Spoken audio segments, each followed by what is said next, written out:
In the not-so-distant future, humanity found itself standing on the precipice of its own demise.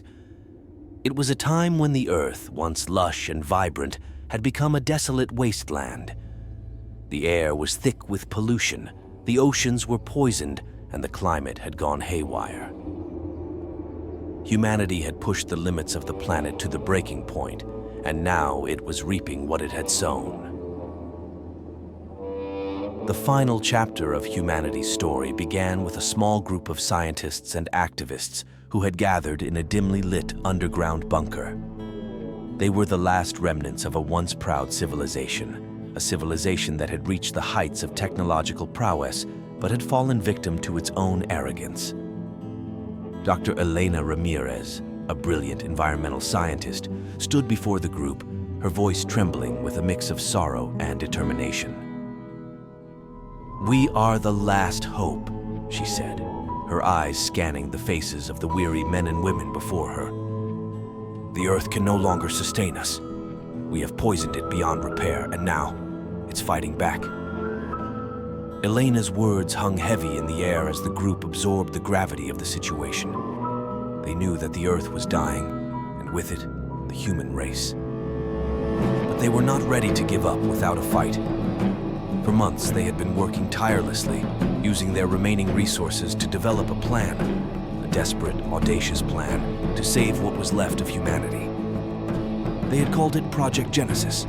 The first step of Project Genesis was to build a spacecraft capable of carrying a select group of individuals to a distant exoplanet called Kepler 412b.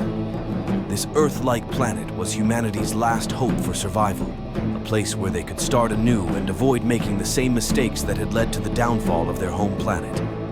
As the scientists and engineers worked tirelessly to construct the spacecraft, the rest of the group scoured the Earth for any signs of life.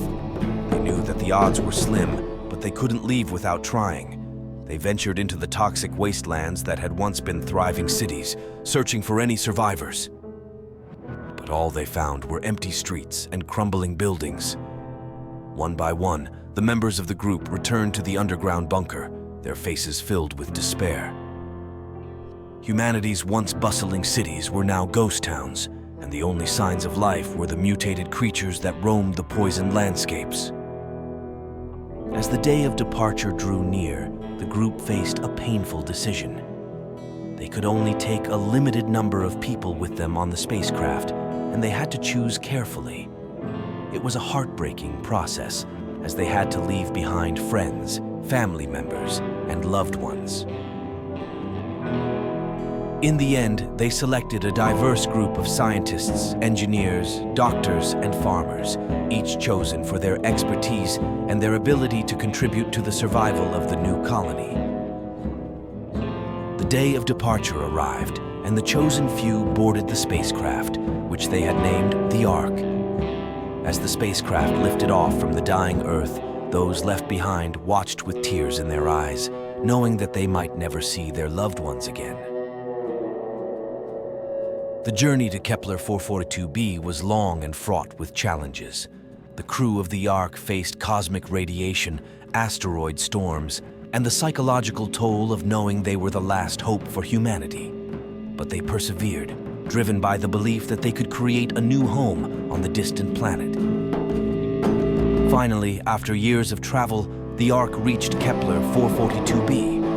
The crew marveled at the lush forests, pristine lakes, and clear blue skies that greeted them. It was a paradise compared to the dying Earth they had left behind. They landed the spacecraft on a fertile plain and began to build their new home. Over the years, the colony on Kepler 442b thrived. They worked together to build sustainable cities, harnessing the planet's natural resources without harming the environment. They developed advanced technologies to clean the air and purify the water, ensuring that they would not repeat the mistakes of their ancestors. Generations passed, and the memory of Earth faded into legend. The people of Kepler 442b had learned from the past and had built a society that prioritized sustainability and harmony with their new home. They had become stewards of the planet, determined never to let their greed and arrogance destroy another world. Back on Earth, the remnants of humanity continued to struggle. They clung to life in the underground bunkers, their numbers dwindling with each passing year. They had learned too late the consequences of their actions, and they lived in constant fear of the mutated creatures that roamed the surface. But deep within the heart of the dying Earth, a glimmer of hope remained.